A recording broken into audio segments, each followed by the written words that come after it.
Hola, and welcome to Word to Your Mama. Word to Your Mama is a podcast about the life of a Latina creative, that's me, and the lives of my amazing multicultural tribe.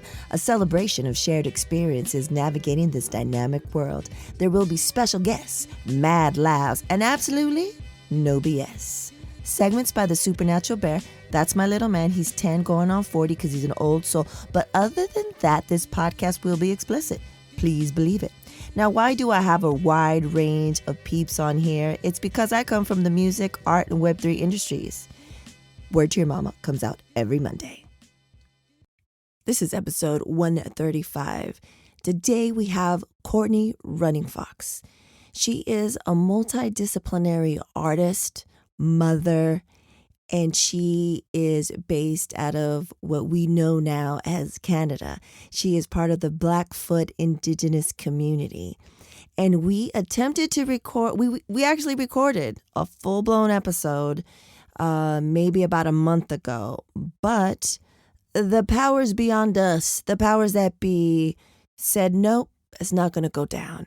We recorded it, we're having a little bit of technical difficulties, and the audio did not appear. It did not appear. So she was very, very kind and allowed me, the grace and the opportunity to re-record. So thank you so much to Courtney. So she is part of the Blackfoot Indigenous community, and she speaks on her mission of why she entered Web3 and how she's utilizing the new technologies to build community and help preserve her cultural heritage, whether it's language, history, art, and beyond. So we also have a discussion about healing via learning the language. We talk about motherhood, and we talk about generational wisdom and so much more. I was able to meet Courtney Running Fox in April at NFT NYC. Their panel, Indigenous, I believe it's called Indigenous and Web3, was very powerful, and there was crying on stage and crying for those of us in the audience, and it was right before the LATINA and Web3's panel, and I was like, I gotta reach out to them. I gotta figure out how we can continue the conversation and continue to collab. And so when we did wrap up Twitter Spaces, which is like, if you guys don't know, if you guys don't frequent on Twitter, it's like a podcast, right? But it's live. It happens live, and you can do little emojis to say yes, like hearts and da-da-da-da. So we had one, Hola Metaverso, we had one, and they were invited. Courtney wasn't able to make it, but then Courtney and A, who is also an Indigenous artist, who is working with them, with Courtney on Outlier Rising, they invited us to their Twitter space, and that was powerful as well. So yeah, it's a great connection. We've also had meetings in between the recording and when we met in the Twitter space, and it's, I don't know, man, it was meant to be, and it's super powerful. And I also wanted to speak on the fact that this is our first podcast interview ever, folks. First. And I'm super honored that she did it with us first. Also, she is kind, and she's a kind and soft-spoken entity, but don't get it twisted, right? There's a song, and I have a link to the Dilated song, and it goes something like, "Don't mistake my kindness for weakness." Let's remember that. All right. And then don't forget, after the meat of the episode, we go into the Supernatural Bear Corner. Lately, he's been dropping some of his fully originally produced tracks for some, projects he's working on. But I don't know, maybe if he feels up to it, because, I don't dictate what he does in his space, maybe he'll speak on something else. Who's to say? And then after that, we have a wrap up. So yes, let's get into it. Something like that. So yeah. Courtney, thank you so much for doing this. A little BTS, we tried to do this before. We did it before. No, we didn't try. Yeah, we did. We did it before. But, yeah. All the whatever was out there was not having it for us. So it wasn't in the stars. So thank you so much for taking the time out again to do it. I really appreciate you. Love seeing you. So let's start it off. How are you Sure. doing today?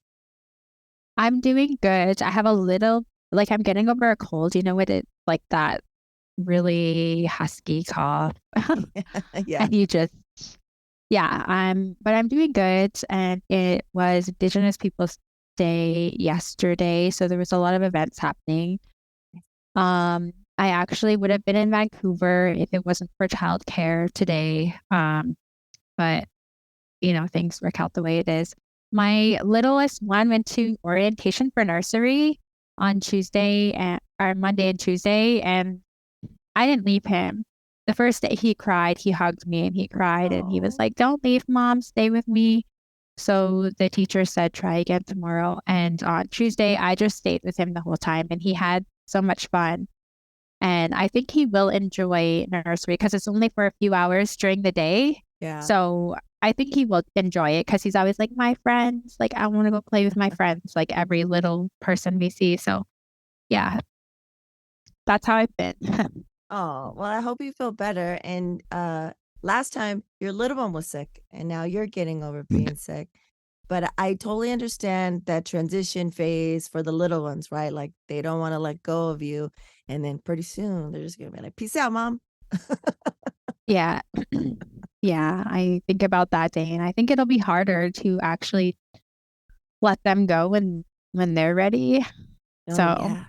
Oh yeah. Oh, I have a picture of me and a picture of him walking away. And I remember I was just crying in the garage, like, what is happening right now? Like, because it happens so fast, especially when they're little and it's their first venture out, and you're just like, and it's funny because the supernatural bear, my son was just talking about that yesterday. He was saying, he's like an old soul. He's talking like it was so long ago. And he goes, "Oh, I remember the good old days when I'd wake up and go to preschool and be with my friends." And he started remembering like all the things that they used to do and how he didn't have homework.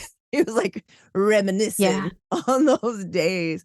So yeah, love love sending to you because I know that that's hard for us, and I try to explain to the supernatural bear all the time, that I don't know if he'll ever understand it either, because I know being for me, my perspective anyways, being a father, being a mom is so different for me, like the experience, because depending on how you became a mom, if you became a mom because you carried the child, there's this different level of connection. And I told him, I was like, my job for me and how I look at my job as a mom, as a mama bear, is that I'm getting you ready so that you don't need me anymore. Yeah.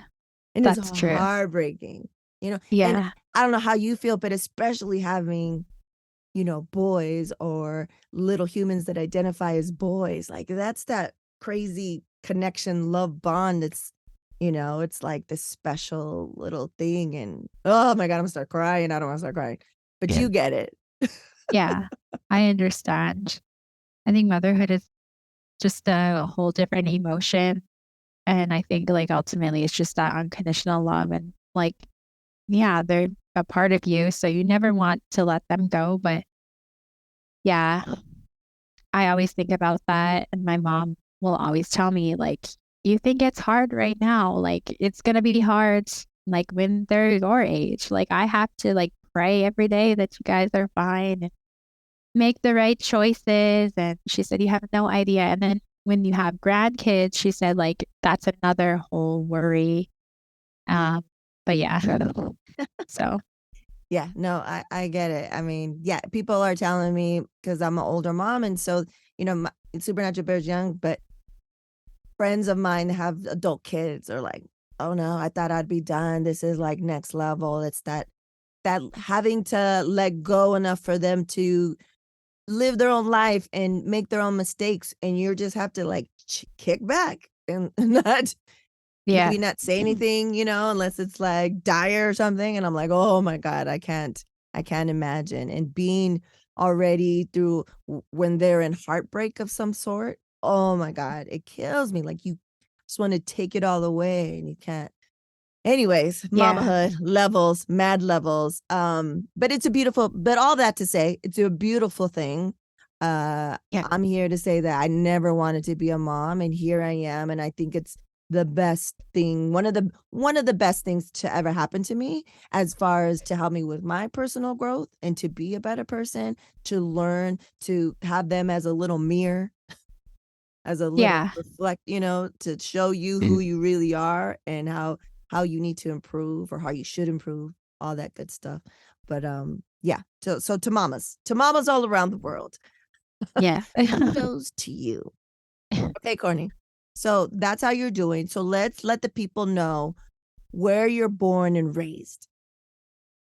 I was born and raised on Blackfoot territory. So I was born in a town called Cardston, and um, I was raised in the city of Lethbridge, but also on and off the res at my grandparents on the blood reserve. So that's where I'm from. I live in the on the Siksika Nation right now, and that's where my husband is from. And so this is where I'm raising my children. But ultimately, this is all Blackfoot territory. So born and raised Blackfoot territory. Blackfoot territory. That's amazing. And this might be. Let me know if you're like, nah, I don't want to answer that. But I just thought of it right now. Was it important? Was it important to you? Was it for you to be with someone that was also indigenous, or did it just happen to be that way?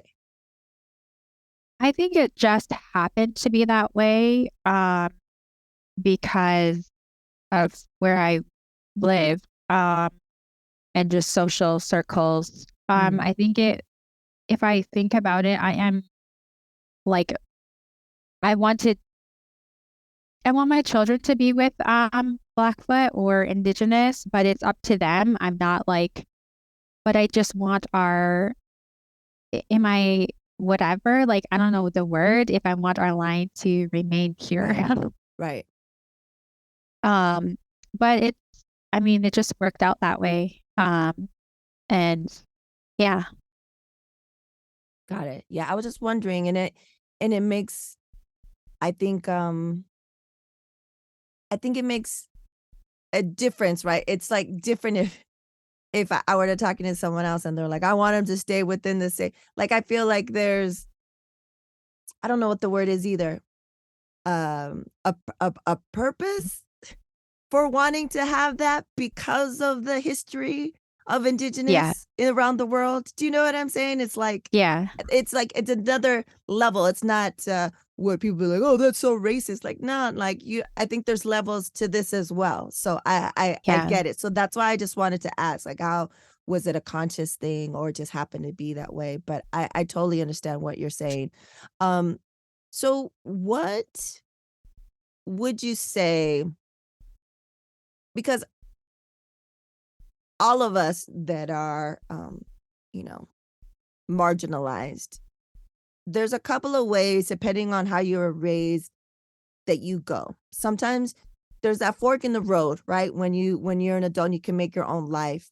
Depending on your experience, you can embrace Yeah. what you are in your history, or you can be traumatized by it and want to go the opposite way. So for you, Courtney, how important, you know, is it to be indigenous, and how has that shaped your identity and your view and how you navigate the world?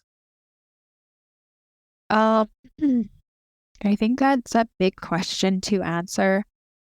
And I was in a space where we talked about like the indigenous perspective, and somebody had asked a similar question. And I answered with, well, I'm not supposed to be here. We're not supposed to be here. And if you're born native, it's a form of resistance, it's a form of resilience, Right. and it's a form of activism in itself. Because they wanted to kill us off. They didn't Right. want us to be here. Proud indigenous woman. So to me, it's everything. And the fact that my parents and my grandparents, so like I said before, my father is a residential school survivor. And everything that I know, most of the things that I do know are because of my father or because of my mother or because of my grandparents. and because of our elders, everything is passed down, like that wisdom, that knowledge, these stories. And we walk with it with like real pride, with knowing we're like my generation is so proud to be who we are. We're so proud to be Blackfoot. And they weren't allowed to be proud of who they were at one point, like the older generations. And in residential school, my dad can't even tell me everything that he experienced because he doesn't want us to know. And it's so real and it's so hard to know. Same with my grandparents. I just learned recently that my mom did go to day school. She said she was like probably in denial, but I didn't even know that. She didn't share that. She didn't share experiences. So it was really hard for them. And when I did that language project, when I sat down with the elder, she said, I didn't teach my children the language because I was so ashamed. And my dad had expressed that to me before too. And he said, I should have taught you guys. And I'm sorry that I didn't. But I understand. I know we lived in a different time and it's not their fault. But I feel like it's so healing to them and to our generation to really fully embrace who we are.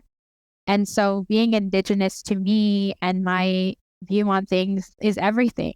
Like I want my children to carry this wisdom, and whatever they do with it, like share it with the world, however they want, because we're at an age where we get to show the world who we are. So I think the world needs to be prepared to see what Indigenous people come up with, an Indigenous futurism, be prepared to see how we view technology and what we do with it and music. And we're just coming into mainstream media. And I get excited because we didn't have those role models growing up. And now people are becoming those role models. And so it just makes me really excited. So I think that's my view and some of why I love being Indigenous.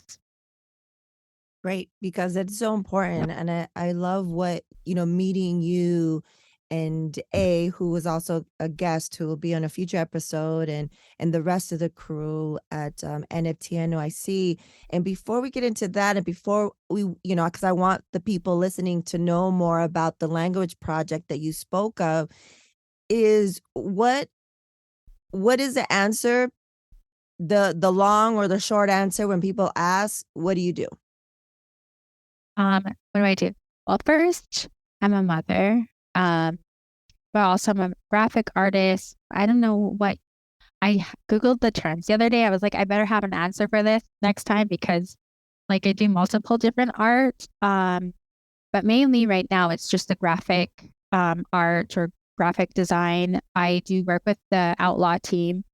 But I feel like I'm still learning so much about Web3 and NFTs too. I've only been in it for a year and I'm like, oh my God, there's so much to learn. So I'm still learning. I'm still a student to all this new stuff, but did work on a project recently that we talked about before. That it's a book about Indigenous culture. I had to draw illustration and try to translate some Blackfoot words into art. And then yesterday I was in a meeting to showcase a website that was designed around my art. Wow. They wanted an Indigenous perspective on healing. And I tried to do it as best as I can. And I think that, I'm proud of myself. I think I nailed it. And so it's coming out soon. And I am happy to share with anybody who wants to know. But right now, I'm just taking a break, just working with Outlaw and just being a mom and a wife. So you're a mother, and you are a multidisciplinary artist or multidisciplinary creative, because you do so many different things, right? You're an artist, you can illustrate, you can also do that analog with with, pencils or whatever medium. You could also do it digitally. You could also design, and then creatively you work other ways as well. If you want to share what you've been doing, as you touched upon earlier about the language projects, and what you're doing with that and how important that is, because I feel that is also part of being a creative, is finding creative ways on how to communicate and pass down history. Yeah. It was really important to me.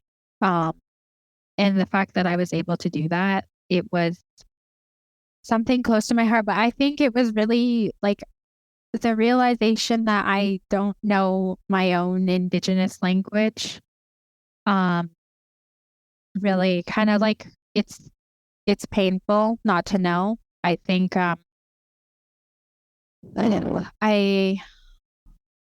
it's hard to sit here and be like, oh, I don't know my native language. I only know some words, but to connect with them in certain ways, it was really hard for me to sit down and draw, because I was like, I sat down with the one elder, and she said, one of these words can explain our whole culture. So I don't know how to put it into one word. And so I was like, okay, that doesn't help, because I can't draw our whole, like I could try. And so I had to like sit, and I had to pray, I had to smudge and bring out an offering, because I had no idea. And I thought, okay, yeah, I could do this, no problem. But it became harder as I realized more and more, I don't know my own language. And I sit down with my dad sometimes, and I could be saying the wrong thing or not even the right word. And I'll be thinking I'll say it right. And he'll say it again. Say it again. That's not how you say it. Say it like this. And I'll be frustrated in myself. And he'll say, it's okay. Like, right. Just like take a breath. And it's really hard to, I guess, accept that. There's a lot of acceptance, I think, that needs to come with healing. And I think Right. I don't know how to fully accept that, it was just, I don't have that. So I'm really willing to learn lately. It was really eye-opening how much more I wanted to learn after that. And I keep looking at those illustrations, and I'm like, I could have done this better, or I could have said this better. But I mean, it's just a perspective, and it's a learning lesson for me, I guess, in life. I think what you're doing, just even talking about this in this public forum, is major. And I think it's healing for yourself, but also healing for so many that are listening. Because what you told your father and your other ancestors, that they said that they're sorry for not teaching you, but that it wasn't their fault. It is also not your fault, right? And I had to, it's something that I worked on in therapy for me. And I think for me, especially, and for those of us that present more of whatever we are, it's even harder, because I'm not, I, I fluent, understand for days, but for me, it's a different thing, because the language is there. It's also the language of our colonizers. So there's like levels upon levels. But, just knowing that, it's so much in our community, so much shame is put on you for not knowing it. Right. And so I had to wrestle with, my therapist, like, it's not your fault. You were from another generation. Your mom was trying to survive and try to see what's the best way for you to survive. So she didn't make you like, it was my first language, but so anyways, my other question is, in our, in the Latinx, Latine, culture, there's like the no sabo kids. There's like a name for it, where it's like lovingly, mockingly talking shit about it. And there's also this other saying, like a nopal, like, it's crazy that you don't know Spanish because you have a big cactus on your head. Like, you look like it, basically. Is there something equivalent that goes around, at least in your community? Yeah, there is. So most of my generation and the younger generations after residential school, we don't really know fluent Blackfoot. A lot of us are trying to reclaim it and learn it. And I think with technology, we're trying to see how we can utilize it to continue, you know, learning it and teaching it. But there is a saying, and I don't think we have any words in Blackfoot for it, but like there's people who say like, oh, this girl, she just acts white, or this girl, she's like, you can tell who hasn't grown up on the res. You can tell who hasn't grown up around their culture. And I mean, at least I can tell. And when I share with my friends, sometimes like, oh, like if we share in a circle and I'm like, yeah, you can tell. But I think it comes with people who really need to prove how indigenous they are and really like, oh, I know more than you sort of thing. And it's just kind of like, if like, I don't need to prove anything to anybody. Right. I know who I am. And I was privileged to grow up connected with my tribe. So, I mean, there is words, but like, I just want to be respectful. But we do say like, oh, you're an Apple Indian. Like you're brown on the outside, but you're white on the inside. Oh, got it. Yeah. Totally. Yeah. Like if there's an Oreo or like for different things for different cultures. So I was wondering if there was a similar thing, at least in your from your experience, just because it seems to happen in all the different cultures, right? And it's you know, it all stems, we all know where it stems from. If you think about it, it stems from colonization, white supremacy. And, and if once we start breaking it down and you're doing the work and, I'm doing the work, like I want to get to another level where I feel, I know for me, it's a mindset of breaking whatever's holding me back.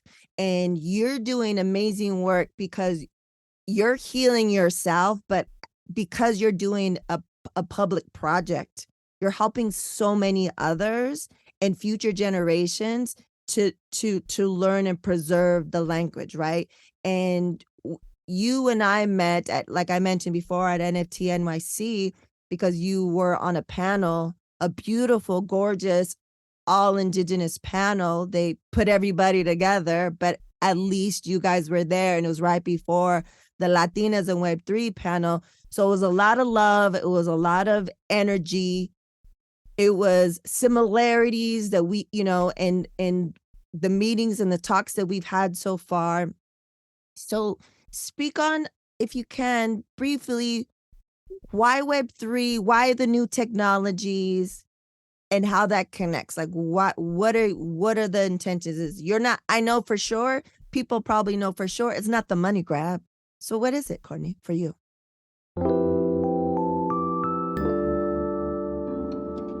Do you want to support original content that supports diverse voices? Why not support Word to Your Mama? You're listening to it right now. Become a patron. Head over to patreon.com/WTYM. There are 4 patron levels to choose from, including Good Looking Out, I'm Down, Hell Yeah, and Please Believe It. Benefits include patron shoutouts, exclusive patron-only content, and so much more. Head on over to patreon.com/WTYM to take your support to the next level. Gracias.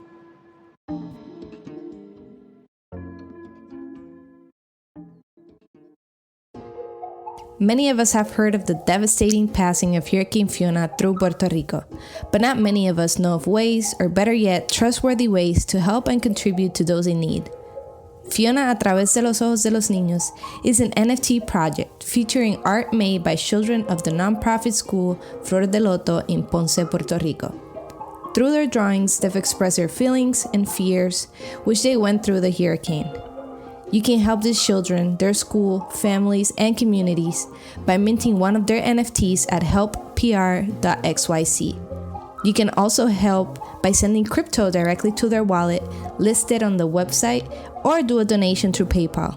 The links can be found in the description. And to learn more about this initiative and how you can help, please visit helppr.xyz or via Twitter at helpprflm. Okay, so I'm still learning so much about Web3 and NFTs. For me, my husband was into NFTs and like was like a huge degen and like buying into all these projects. And then he noticed one-in-one art. And he also said, like, there's not really indigenous people in there. So you should do some digital art, like put your stuff out there. And so I went in there. I think I entered a contest for pixie jars. And they wanted, because he got me a pixie jar as a gift, as an NFT. And so I entered the contest and I didn't win, but I mean, that was my first NFT anything. And I didn't know the people I was going to meet. I didn't know that there was spaces where people spoke in spaces. And I remember I looked on Twitter for a bunch of, I wrote down different like indigenous terms to see if there was anybody who was in NFTs. And I found indigenous women fighters who was no longer on Twitter.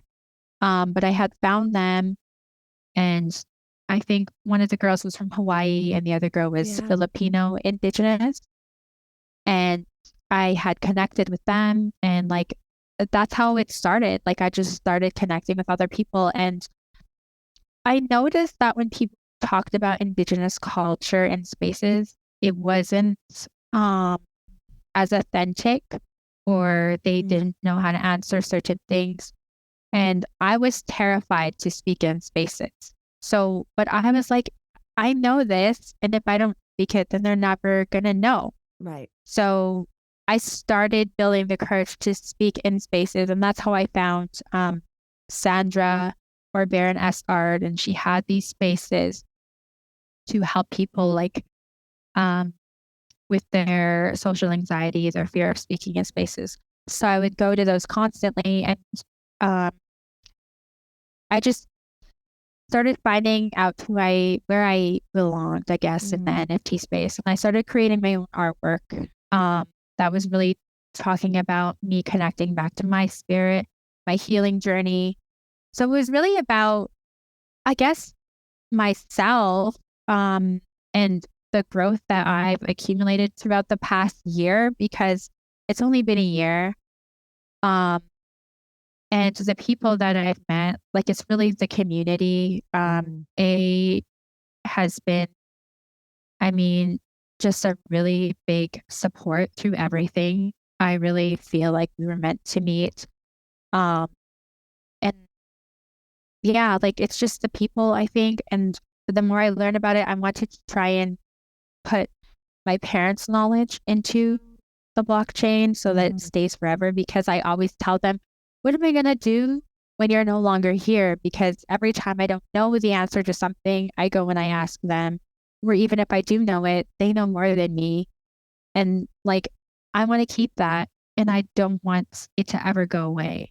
I just always want to keep it. So if I can find a way to put it into the blockchain or into Web3 somehow, I want to do that. So I think it's just like my own journey, connecting with beautiful friends, having these beautiful connections, just like the connection that you and I made and everybody that we met in NYC, and learning how to preserve culture, learning how to preserve our language. And I think it's just an ongoing journey. So that's why, I guess, Web3, and no, that is why the community, culture, you know, everything that comes with it. It's just been a good experience for me. So I hope that explains it.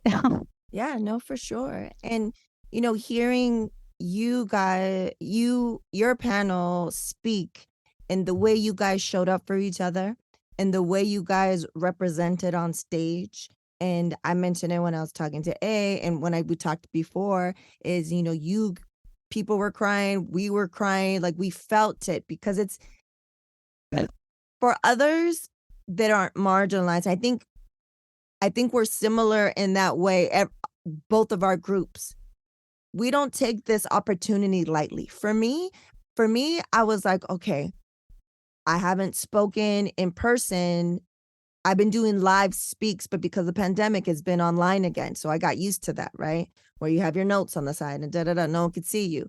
And I was nervous about saying yes to giving my own talk for 10 minutes because I was like, you know what? This is a great opportunity to be in front of these white people and show them what this new technology can really do to help marginalized communities and other marginalized communities to change the world, right?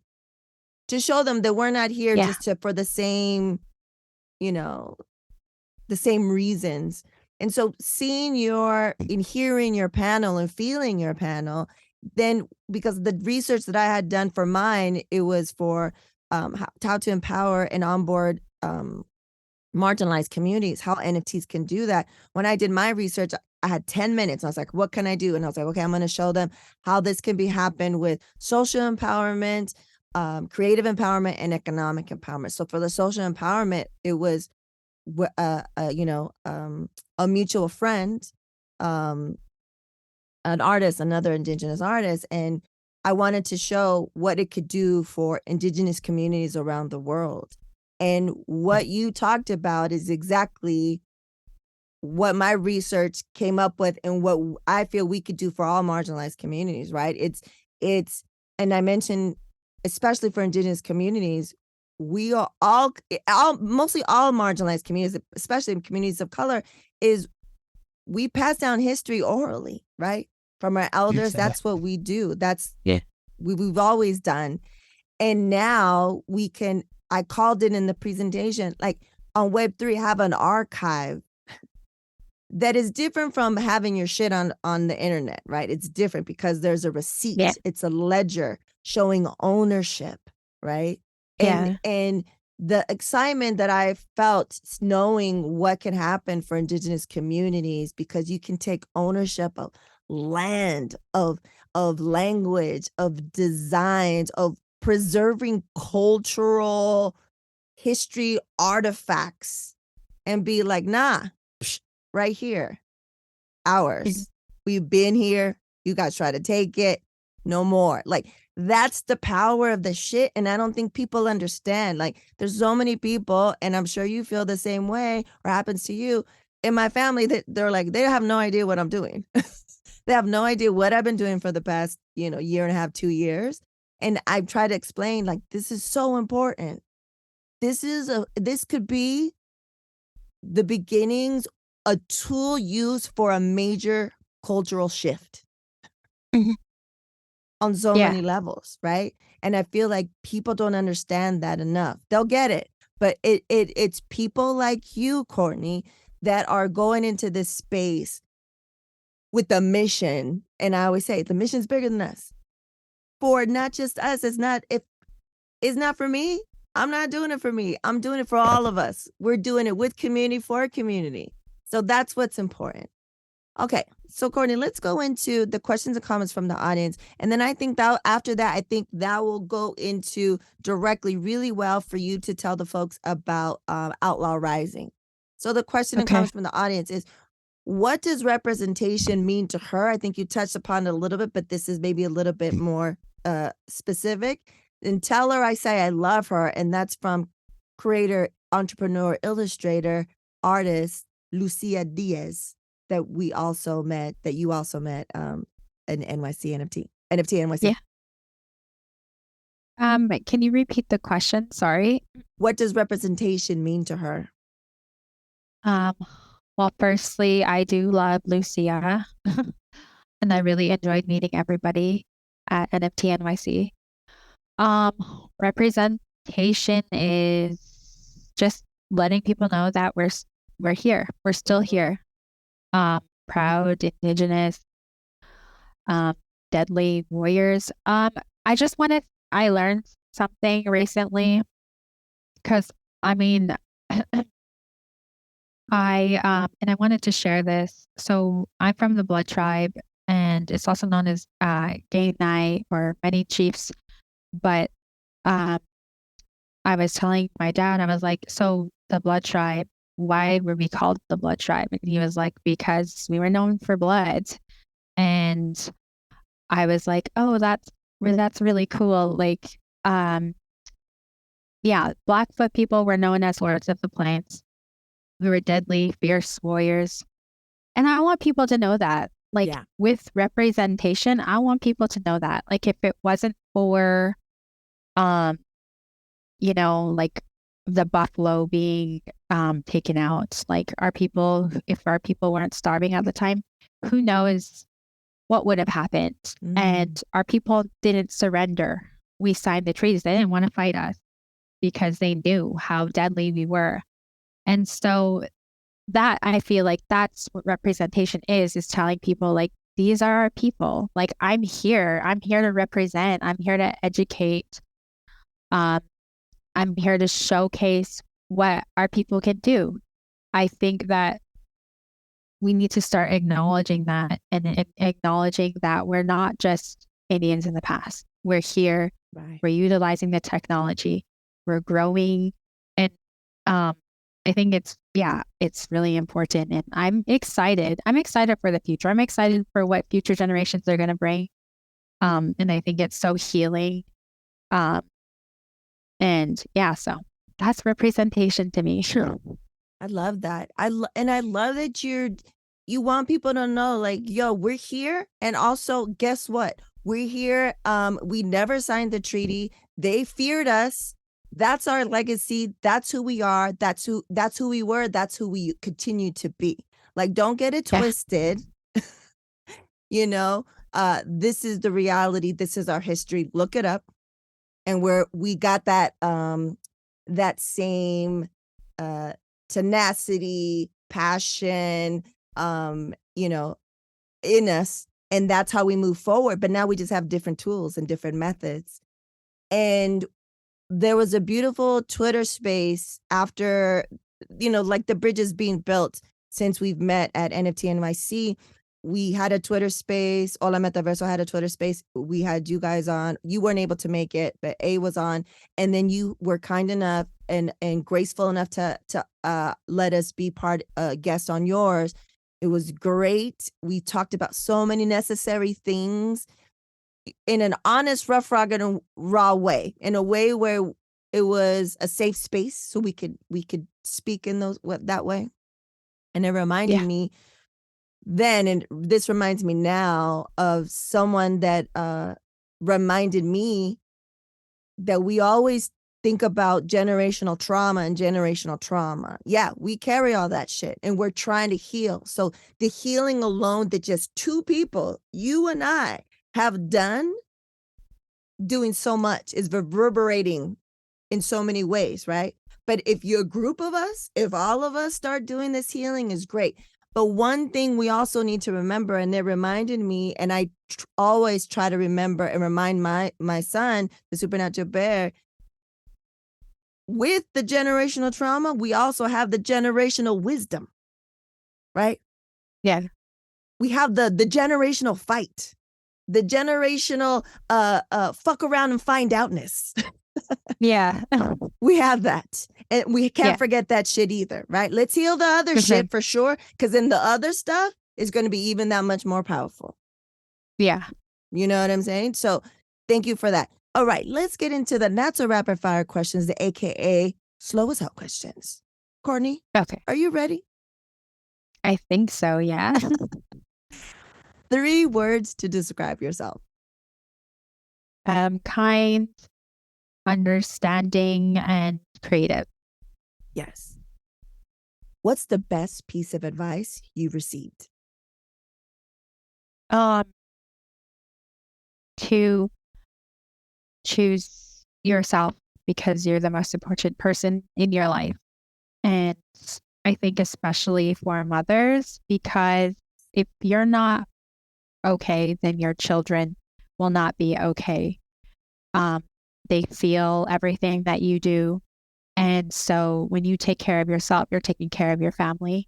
And so always choose yourself, always love and take care of yourself. And that is something that I learned way too late in life, because I missed out on so much and I was always people pleasing. So please yourself, love yourself. Right. especially for everyone, but especially for us mamas. We can't be the Yeah. best mamas and best healers and supporters and those that give the love and teach the wisdom and all the tools for life if we're fucked up. Yeah. And especially if we're fucked up and denying that we're fucked up. Oh no. That's recipe for disaster. Okay. What's the song that you listen to get you hyped when you need? I think it changed from last time. It's called Sila from the Hallucination or A Tribe Called Red. Love that. It's just like it's from the Inuit up north. Their breath work and like the beat that goes with it. It's really cool. I really like it. So I recommend a listen. Love that. I will be adding it to the Word to Your Mama guest hype list playlist that we have on Spotify that is now going about 4 hours. And for each episode that drops, I bring in the latest one to the top. And I think this is the first time we've had Hallucination on there. I fell in love with them. I don't know all their music, but there's a couple of tracks I listen to all the time.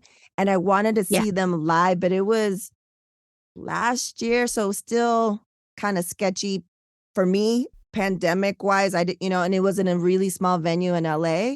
And I was so bummed because I wanted to see them. I'm sure seeing them live, perform those songs live is a whole nother experience. So I'm hoping I get to do it next round. Final question, Courtney. What will be your legacy? That's a big word. My legacy will be that, well, I know everyone's going to be like, oh, she was the kindest person ever, because that's what everyone always says. Yes, that I was kind, that I was really understanding, I think, and that I made people see all perspectives of things, because I really try hard to understand everybody and the way things are. And I think that comes along with the healing, because it takes, I think the way we are, and even good people, bad people, whoever you are, there's a reason for it. And I think in today's world, there's a reason for why the world is the way that it is. And if we only understood each other and were kinder to one another, we could, if we really wanted to, we could change the way we looked at things and the way we understood, I guess, why our people suffer and are still mourning today. If people looked in and came and sat and heard our stories, they would understand our people a lot better. And I'm always willing to listen and understand other people as well. So yeah, being understanding, being kind, and being artsy. That too. Artsy. Yeah, for sure. You and just in this conversation, I think the listeners will agree that part of your legacy, Courtney, is preserving your culture's heritage in a huge way with language, because that was one of the many things that your ancestors were denied. And that's one of the things that they can't take that away from you now. Like whatever happened in the past to your father, your mother, and those before them is not their fault. And you have the power, and you're taking the power and using it. And you're going to be providing so many more generations to come a gift. So thank you so much, Courtney, for that. Before we leave, please tell the folks about Outlaw Rising and when that is coming out. Well, I don't think I'm the best person to speak on this. And I know A probably already shared, but Outlaw Rising is really just a group of women from all ethnicities coming together and creating a really amazing NFT and utility. And I think the way we want to highlight artists and indigenous cultures and bringing people together and just like try to implement healing in different ways. That's what it's about. And it's about, like the culture, the art, the people, and that's my takeaway from it. And I don't know if I'm allowed to share everything. So Of course. that's Outlaw Rising. And I'm excited. I'm excited for everything. So there's a little bit about it. We're recording, and this will also drop in June. When will it be launched fully? I know people could go to the site now and kind of sign up to get notified, but when do you anticipate it? I think within the next couple months. I don't want to say for sure because I'm not a part of the programming. Got it. So whenever that is ready, but I know we're really trying to like finish everything to get going. So I'm not the person to be like, this is when everything is gonna drop and this is when we're coming out. So yeah. I love the artwork so far. I'm super excited for the project. Meeting you and A and knowing that I'm sure whatever team you've assembled is going to be top notch in quality and aligned with what you guys are about. I'm super excited. We're here to support in any way. So before we leave, please let the people know how they can get a hold of you and find you, see what you're up to. And I will definitely have everything in the show notes for them so that it's super easy and clickable. Okay. Well, you can find me on Twitter or Instagram, and my name is Running Fox on Twitter, and it's Sila on Instagram, and I'm going to update my links, but you can also find me through the Outlaw links soon too. So but Twitter mainly. And I just want to point out that June is National Indigenous Peoples Month, and it is also Pride Month. So I want to say that our Two-Spirit community in my culture was really honored at a high level. We really accepted them. They were like our medicine people. They were our best warriors when it came to, going into battle. And so I want to honor that, and I want people to know that. So I'm not just celebrating Indigenous people, I'm also celebrating the Two-Spirit community, and I want people to know that, in Blackfoot culture, you're highly honored, you're highly sacred, and we accept you. That's so beautiful. I love that.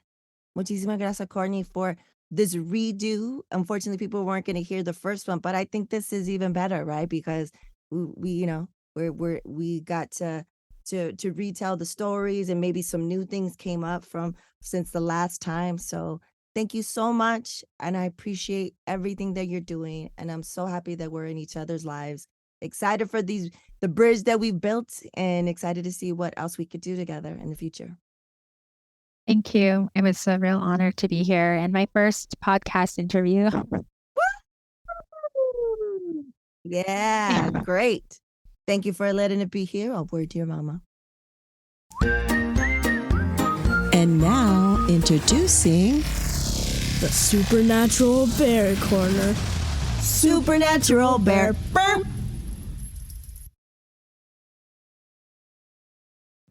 Hello and welcome back to the SMB Corner. Today on the SMB Corner, we're going to be reviewing Transformers Rise of the Beasts, a very highly awaited film by fans alike.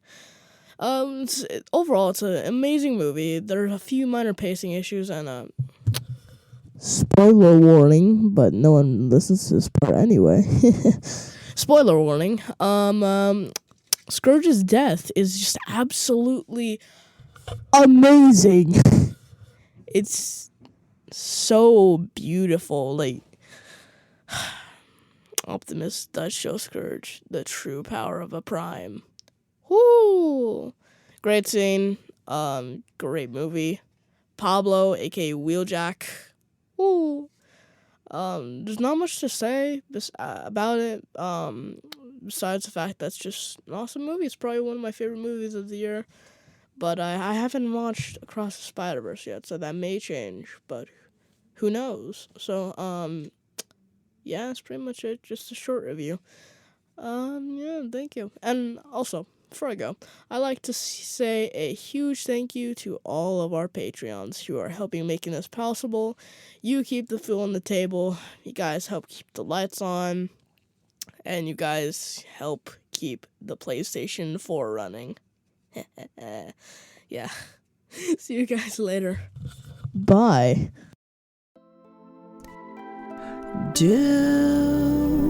Shooby does. Yeah. There you have it, folks. Episode 135 with Courtney Running Fox. Beautiful episode. I'm so glad she, said, let's do it again. I'm down, and I appreciate her time. I'm excited for everyone to check out Outlaw Rising. I'm excited to see what they're going to be doing and how they're going to be representing for, so many different people. And then Supernatural Bear, he was so hyped about this. If you listen to one of the past Nerd Outs, I think the last Nerd Out, we talk about going to TFCon LA, which is the Transformers convention, and him meeting and taking photos, having an amazing interaction with Sir Peter Cullen, the voice of Optimus Prime. And so, this was a big deal. And we knew we were up to date with all the latest trivia because he keeps abreast of everything Transformers. And we know the information, whether we want to know it or not. We are his outlet. And we just, in the morning I wake up to a grip of, facts. And it's amazing. He's very disappointed now that he, the student has become the master. We introduced him to Transformers and now he's above and beyond. So when the movie came out, he was sick. So when it premiered, we weren't able to take him. He was super bummed. But while he was already 90%, I believe, we told him he had to be 100% to go, and we surprised him to go see it with tickets to see it during the week at D-Box that they have here out in the desert, and it was a fantastic. The soundtrack alone, kids. If you grew up in the 90s, we were in college in the 90s. I mean, the soundtrack alone is a winner. But yes, we totally recommend it. And as always, thank you so much for the support. Email us if you have any questions, suggestions, comments. Leave a review, all the different ways you can support. And as always, we reap. Word to Your Mama is owned and produced by Ritzy P. Intro beat produced by Nico Beats. If you want to know more, you want to email us, you want to get the media kit, go head over to wordtoyourmama.com. Word to Your Mama is now part of the Latina Podcasters Network. And as always, Word to Your Mama is brought to you by ritzyperiwinkle.com. Make sure to follow Word to Your Mama on Apple Podcasts, Spotify, wherever you stream your podcast, or download the Latina Podcasters Network app.